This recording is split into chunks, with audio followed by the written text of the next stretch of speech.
youngest, kids like mine, recover in the aftermath of the past couple of years. So today I am delighted to announce that an Ontario Liberal government will bring back an optional grade 13 for our high school students to be able to recover and to catch up given the chaos that they've had to go through over the past 4 years. An optional grade 13 that will be fully funded at a cost of an investment of about $295 million over 4 years.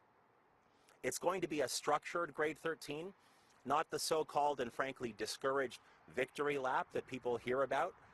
This is going to be a structured option for our kids, structured so that they can get more mental health support, so that they can learn more about personal finances, so that they can learn more about civics and citizen engagement, and all of the tools that they need to be able to catch up from the past couple of years and be set up for success heading off to post-secondary or to their future careers. In addition to the optional grade 13 that we will bring back and fully fund, we will also hire up 1,000 new mental health professionals in our schools. We saw this over the past 4 years, how so many of our kids were isolated, faced challenges, experienced behavioral shifts. We need more mental health care in our schools. We will deliver that. In addition, we will hire up 5,000 new special needs professionals so that all of our kids, whether they're dealing with a learning disability or autism, have the support that they need. We're going to expand the student nutrition program, a Made in Ontario student nutrition program that helps our kids, the kids who need it, get the proper nourishment so that they can learn the way that they need to. And of course, let me just highlight what I announced yesterday. A hard cap of 20 students per class in every elementary and secondary school in Ontario, with 10,000 new teachers hired to make that happen. And I'll just finish off by reminding you that an Ontario Liberal government will cancel Highway 413 once and for all. Get rid of that reckless and frankly dangerous highway project that Doug Ford is obsessed with, and instead we will take that $10 billion, your money and mine, and invest it in building 200 new schools across Ontario and repairing 4,500 additional schools so that the air is safe to breathe and the water is safe to drink, that windows in our classrooms can actually open and close, that we have proper ventilation systems so the physical buildings that my kids and your kids are in help set them up for success. This, taken together, is a comprehensive, responsible, fully costed education plan that will help move Ontario forward. It will help make sure that our province is a place in which to grow your family, to grow healthy, to grow sustainably, and it truly underscores the stark choice that we have in this election campaign. The Ford Conservatives who are determined to drag us backwards by undermining and underfunding public education, and the new Ontario Liberal team that will prioritize publicly funded education here in Waterloo Region and right across Ontario, and we are determined to deliver on this vision. Thank you so much. I'd be happy to take any questions you might have. So we've got reporters on site and on the line today, so we're going to go to the reporters on site. I just ask that you guys speak into the mic if you could first. Go ahead, Fergie. Good morning, Stephen. Morning. A lot of people hearing what you said this morning will think this is a great idea, but I think some other people will say, is this really necessary? Because grade 13 in Ontario was scrapped almost 20 years ago because Ontario was out of sync with pretty much every other jurisdiction, every other province in the country. So what are you going to say to them? Yeah, so, I'll remind them of how grueling the pandemic has been for Ontario's kids, for Ontario's teachers. And I want to stress, it's an optional grade 13. It's not compulsory. But I know in my own community, I've spoken with students. I had the chance to speak with some students here this morning at this beautiful skate park. And to hear from them about what the challenges were like because of the chaos of the past 2 years in particular. So for those kids who need the time and who need the extra instruction and the extra attention before they go off to college or university or take up a trade or their future career, I want to make sure that we want to make sure that there's an opportunity for them to get the support in a structured way and a fully funded way. In a structured way, meaning that they can get more instruction around their personal finances, mental health care, civic engagement, some of the fundamental building blocks that we believe are important. So it's optional, and I suspect that you'll see other provinces realize that this is the way to go. And I'm frankly quite proud of the fact that Ontario should be able to lead in this area, as long as there's a government at Queen's Park that understands the value of public education.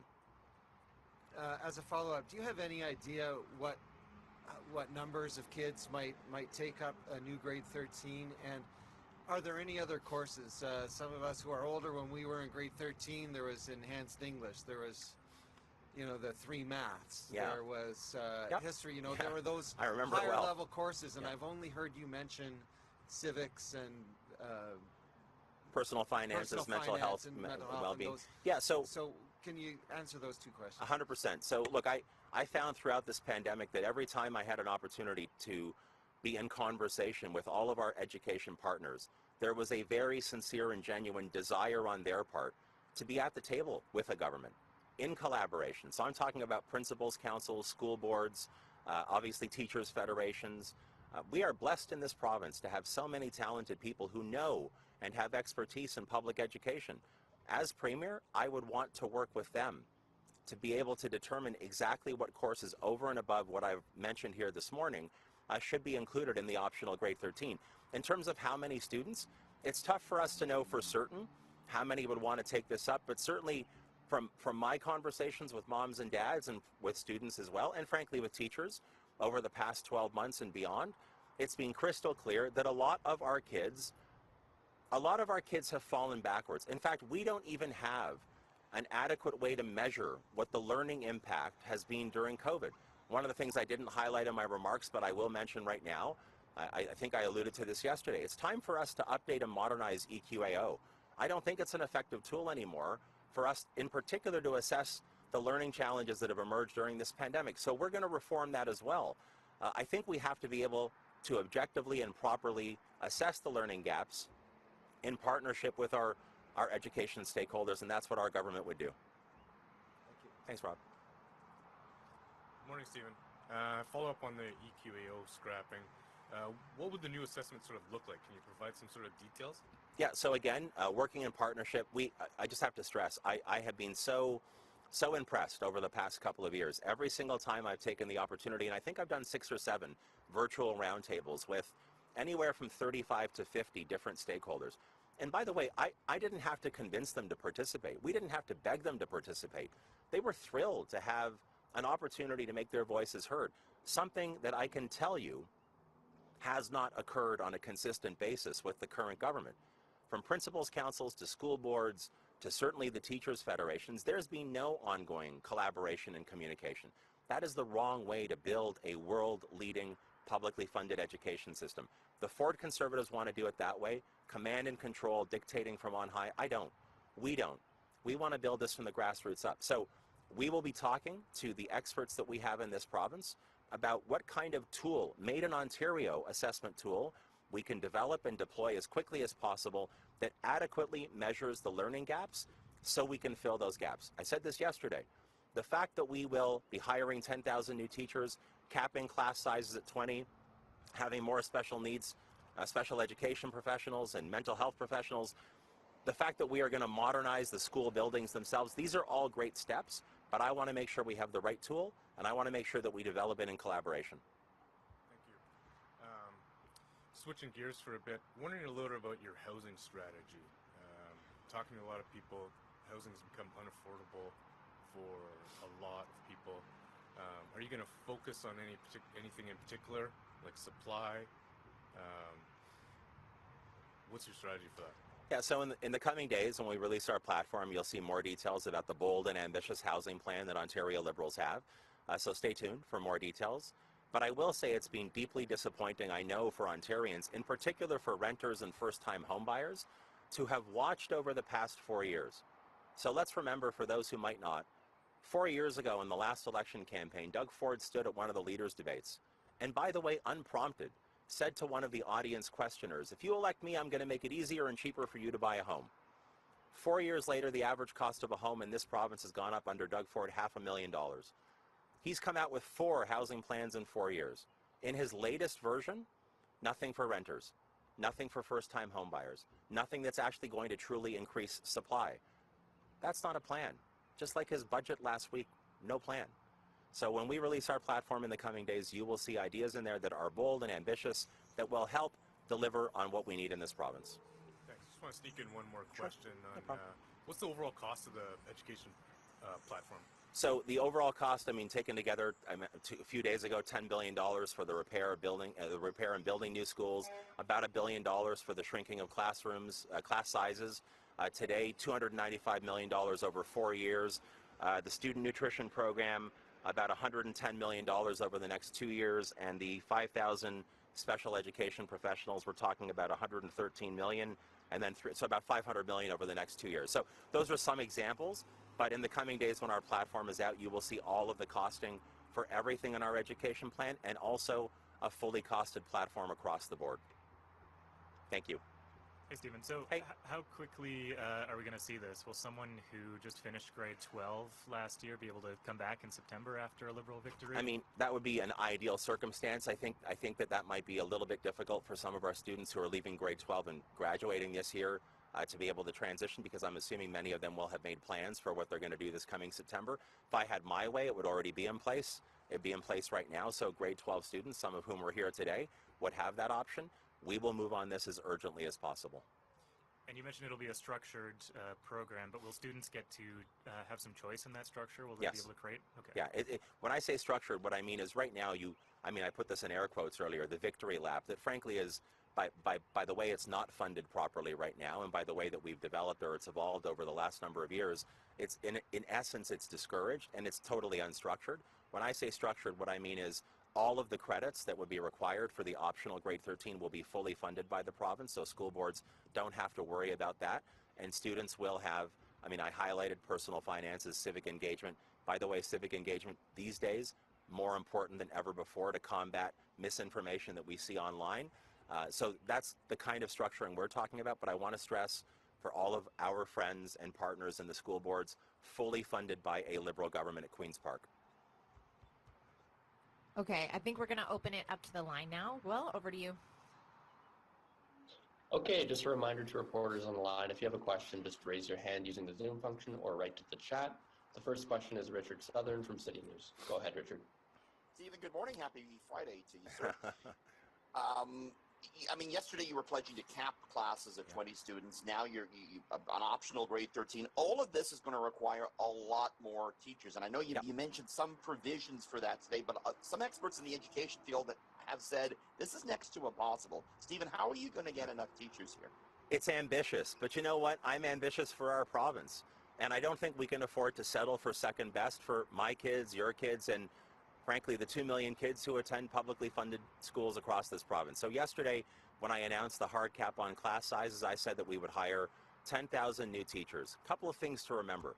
Number one, over the past 4 years, if you're a person teaching in the teaching profession, working on the front lines of education, what have you heard consistently from Doug Ford? You have heard repeatedly through his words and his actions and his underfunding and his undermining, you're not valued, you're not respected. What you do can be done online. What you can do can be privatized and commoditized and sold around the world. And that's because Doug Ford doesn't get it. The Ford conservatives do not get it. They think that education is a cost. They'd rather not invest. I want to invest in it. Our public education system in this province is the great equalizer. It is great social policy. It's also phenomenal economic policy. For example, for every dollar we invest in the right way in public education, we get a return on that investment of $1.30. $1.30 for every dollar that we invest. So let's invest. So in addition to respecting and valuing teachers and others who work on the front lines of education, we know in Ontario today there are about 80,000 people who are members of the College of Teachers. Therefore, they're certified to teach, yet they're not teaching in our publicly funded systems. Perhaps some of them are private schools. Perhaps some of them have left the profession because, frankly, they have been mistreated, disrespected, and undervalued consistently by the Ford conservatives. We're going to change that. We're going to repeal Bill 124. I've talked about this repeatedly. That will be another urgent priority. We're going to bargain freely and fairly and openly with all of our partners in education and healthcare. When we do this taken together, I am convinced that we will be able to find the 10,000 women and men to work in our schools, to be able to deliver smaller class sizes, the optional grade 13, and to set our kids up for success. Right, thanks, Stephen. Follow up on another matter, a little bit out of left field, but this is something a lot of Ontarians I know have been talking about, and this is the fact that we are seeing the number of cannabis stores continue to balloon, almost 1,900 in Ontario now, and growing by the day. Yeah. Stephen, if you're elected, will you curtail the number of cannabis stores, or are you comfortable with what's going on? Well, first of all, let's be really clear that the way the distribution network has been set up is something that the Ford Conservative government came up with over the last 4 years. What I have witnessed in many municipalities, including my own and others, driving around the province, is that there is it's not just the sheer number of stores, it's also how they are bunched together on many of our main streets, many of our downtown areas. What we have talked about in the past, what I would be prepared to do and eager to do as Premier, is to empower municipalities, as they've done in other provinces, to set minimum requirements for the distances within municipalities between the stores. I was in a part of Toronto the other day, and I think along one block, I think I saw 6 cannabis stores. Almost is a good start, but I would be keen to look at this further.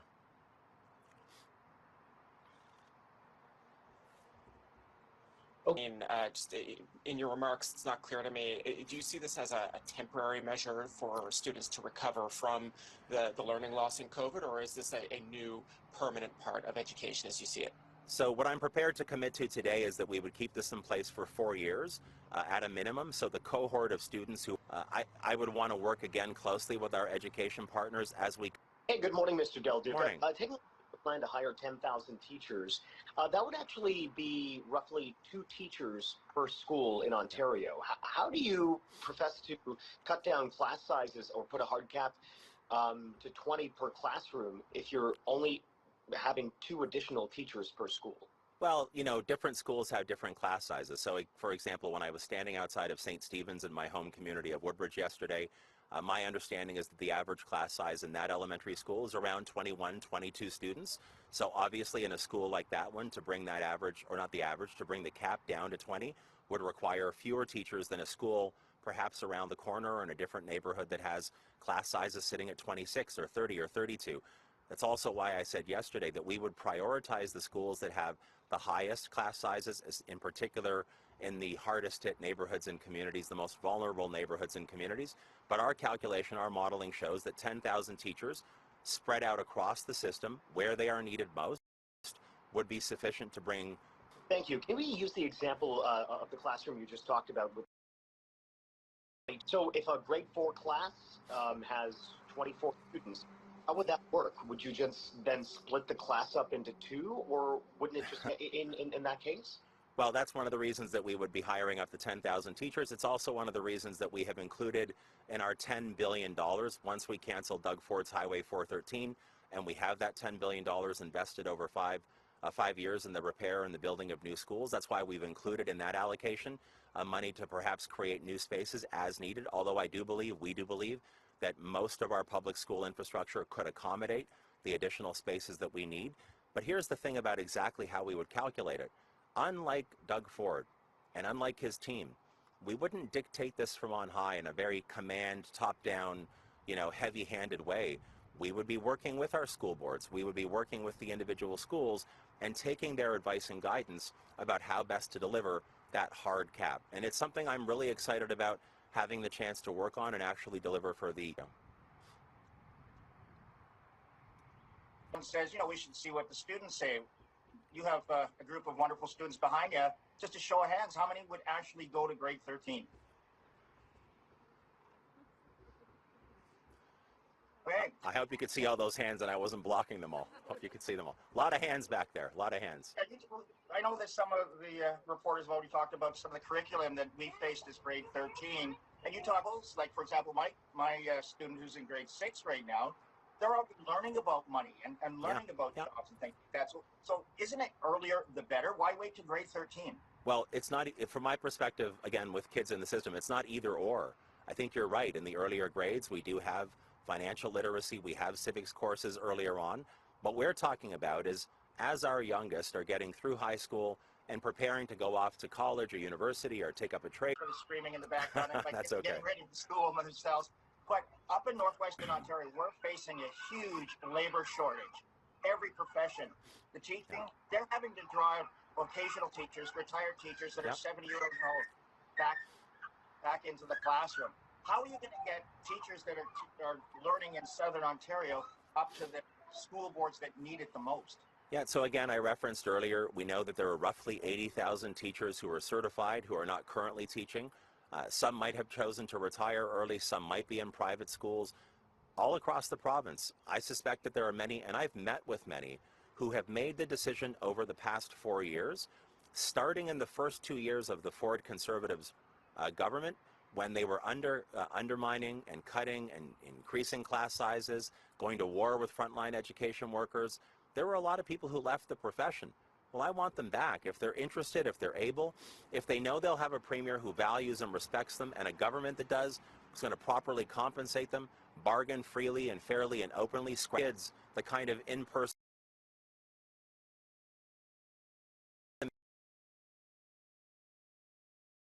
in this regard. I get the sense from everything I've heard, if we do all of this together, you will see in the Northwest, the Northeast, and right across this province, people who want to go back to what was, in fact, a vocation for them in their earliest years, when they chose to get into the profession because they love teaching. It's just been really hard, I know, to love teaching the same way under Doug Ford, because he doesn't respect teachers and he doesn't respect publicly funded education. Okay, the next question is from Siobhan Morris from CTV News. Go ahead, Siobhan. Hi, Stephen. Just Morning.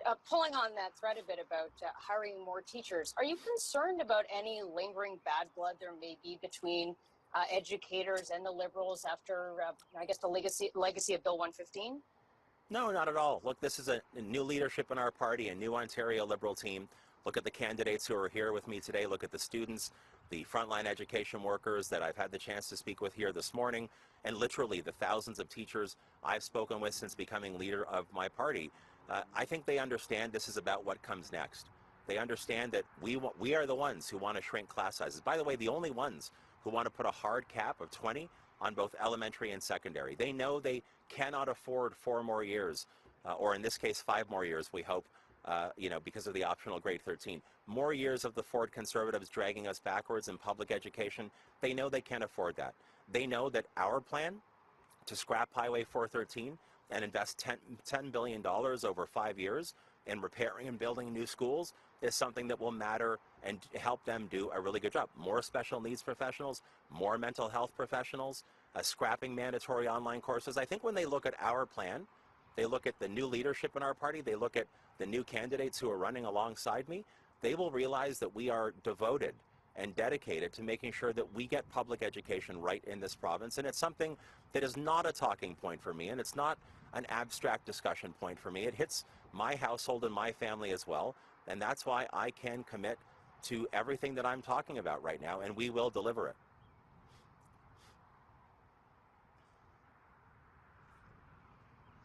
Do you have a follow-up, Siobhan?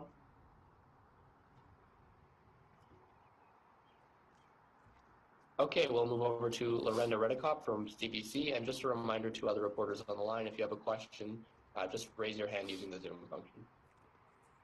Hi, Stephen. I Morning. understand that kids technically can take a 5th year, They so can. it doesn't actually change anything.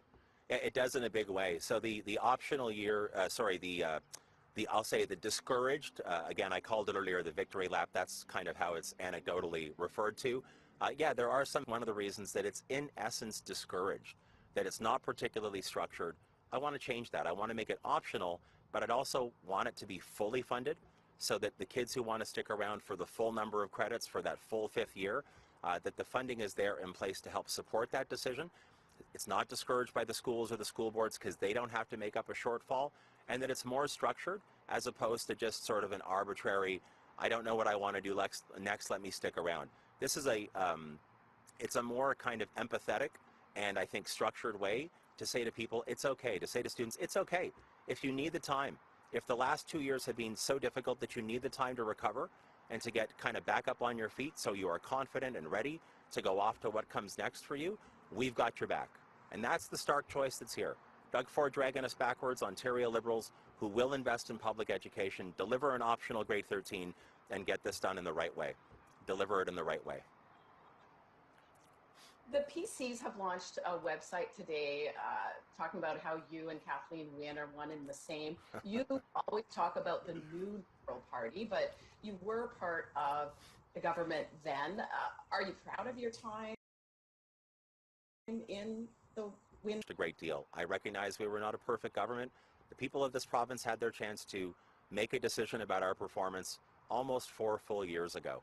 In my experience, election campaigns are not about looking in the rearview mirror. I know Doug Ford really wants to do that because he spends so much time and so much energy trying to drag the province backwards. And if I had a record like he did, I guess I would try to do the same thing. But elections are about the future, especially out of COVID, especially when you consider the lessons that should have been learned. Profit long-term care, where we deliver a home care first guarantee so our can actually have the dignity that they've earned, where we have a real plan to confront the climate crisis, a real plan to shrink in repairing and building new schools. This is about what comes for the people of Ontario, and I want this province to be a place to grow. We will be able to deliver that here in Waterloo Region and across this province. So Doug Ford and the Conservatives can keep playing their games and trying to look in the rearview mirror, but I am focused exclusively on the 15 million people who call this province home and their future, and that's why we will deliver on our positive plan for them.